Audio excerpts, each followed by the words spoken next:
కృష్ణ అండి, పద్మావతి కిచెన్కి వెల్కమ్. ఈరోజు మీకు పులావు విత్ రైతా చూపిస్తామండి. ఫస్ట్ మీకు రైతా చేయడం ఈజీగా చూపిస్తామండి. ఇది కొనుక్కున్న అక్షయకల్ప కర్డ్ అండి. ఇది దానికి రుచికి సరిపడా ఉప్పు వేస్తాం. తర్వాత కీరా ఒకటి కోరుకోవాలండి. కోరిసి దీనిలో నీళ్ళతో పాటు అందులో ఇలా కలిపేసుకోవడం. కోరిసాను కీరా.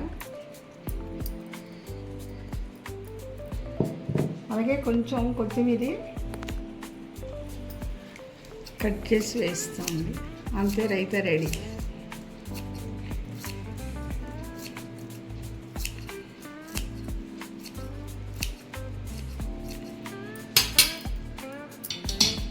అయిపోయిందండి రైతా.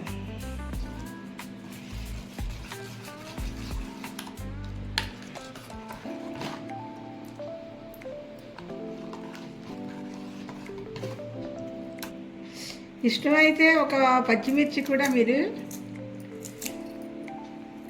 కొంచెం పెద్ద పెద్ద ముక్కలు కట్ చేసి వేసుకోవచ్చు. మీకు మసాలా నచ్చితే ధనియా పొడి కూడా వేసుకోవచ్చండి. మేమైతే వేయలేదు. అయిపోయింది, మీకు రైతా రెడీ. ఈ పులావ్ ఇప్పుడు ఎలా చేస్తామంటే, ఇక పులావ్ రైస్ అండి. ఇవి పులావ్ బియ్యం ఉంటారు కదా, ఈ రైస్ కుక్కర్ ఈ మెజర్మెంట్తో 3 కప్పులు తీసుకున్నామండి. ఇవి 15 నుంచి 20 నిమిషాల వరకు మీరు నానవేసుకోవాలండి. వేసుకున్న తర్వాత ఉడకపెట్టేటప్పుడు 1:1 మీరు వాటర్ వేసుకోవాలి.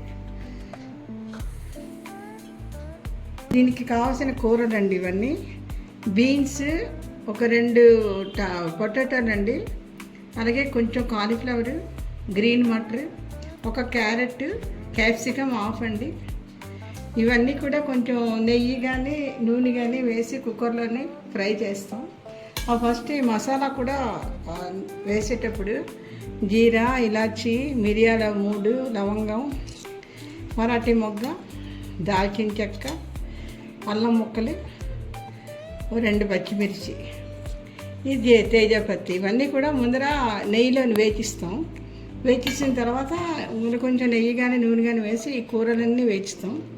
ఇవి కొంచెం కలర్ వచ్చి వేగిన తర్వాత ఈ బియ్యం అన్నీ కూడా ఓడదేసుకొని అవి కూడా పడేసి దానికి రుచికి సరిపడా ఉప్పు వేస్తాం. మీకు ముందే చెప్పాను 1:1 వాటర్ వేయాలి. అంటే కప్పుడు బియ్యంకి కప్పుడు నీరు. 3 కప్పులు అంటే 3 నీరు పడుతుందండి. 3 విజిల్స్ వచ్చేయాలి. ఆ లాస్ట్లోని కొంచెం పన్నీరు కొంచెం నెయ్యిలో వేసేసి కలుపుకుంటాం, బాగుంటుంది. తర్వాత కొత్తిమీర గార్నిష్ చేస్తాం. అంతే, కుక్కర్లో వేసి చూపిస్తాం. ఈ ఉడికిపోయిన తర్వాత ఈ నిమ్మకాయ కూడా కొంచెం జ్యూస్ వేస్తామండి. 1.5 నిమ్మకాయ అండి. ఇది నెయ్యి వేస్తున్నానండి. కొంచెం సామాన్లన్నీ వేస్తున్నాను.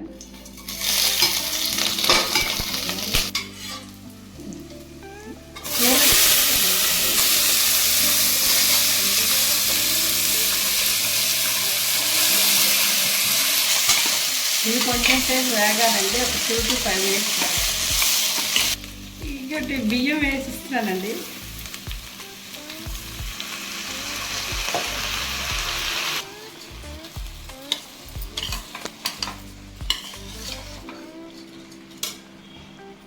ఈ గ్లాస్ తోటి 3 గ్లాసులు కదండి వాటర్ వేస్తాం కదా. 1,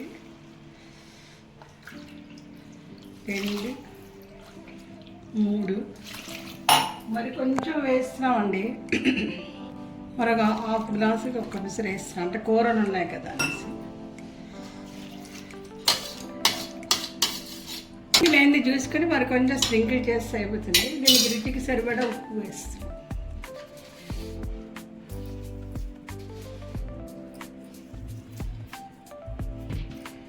రెండు విజిల్స్ వస్తే చాలండి. పన్నీర్ కొంచెం గీ చెంచాడు వేసానండి. ఇది కొంచెం వేయించుతాను. కొంచెం వేగిన తర్వాత లాస్ట్లో కలుపుతాం. ఈ కలర్ వచ్చే వరకు వేయించుకుంటే చాలు. ఇంకొంచెం కావాలంటే మీరు వేయించుకోండి.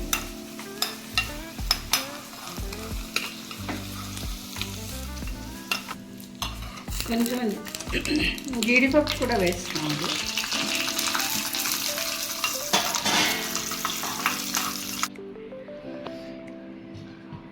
ఇగోటండి చూసారా ఎంత విడిగా వచ్చిందో.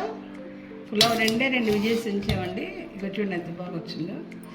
ఇప్పుడు ఇందులోని పన్నీర్ వేసుకున్నాం కదా, ఈ పన్నీరు తర్వాత జీడిపప్పు కూడా వేస్తున్నామండి ఇందులో.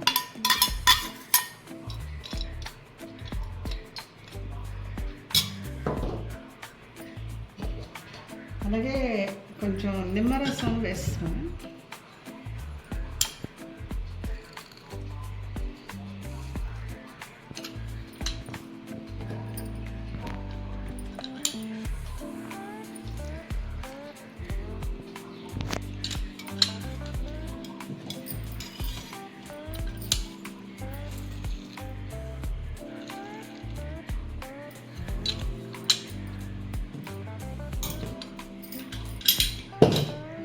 ఇలా కలిగి పెట్టేసి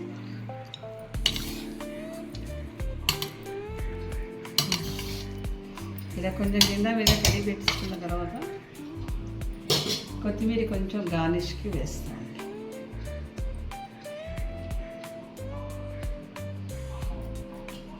అంతేనండి, పులావ్ సాత్విక్ పులావ్ రెడీ అండి.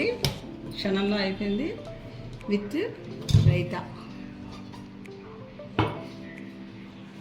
హరే కృష్ణ అండి. ఈ విధంగా మీరు తప్పకుండా చేస్తారనుకుంటున్నానండి. కామెంట్ పెట్టండి. హరే కృష్ణ.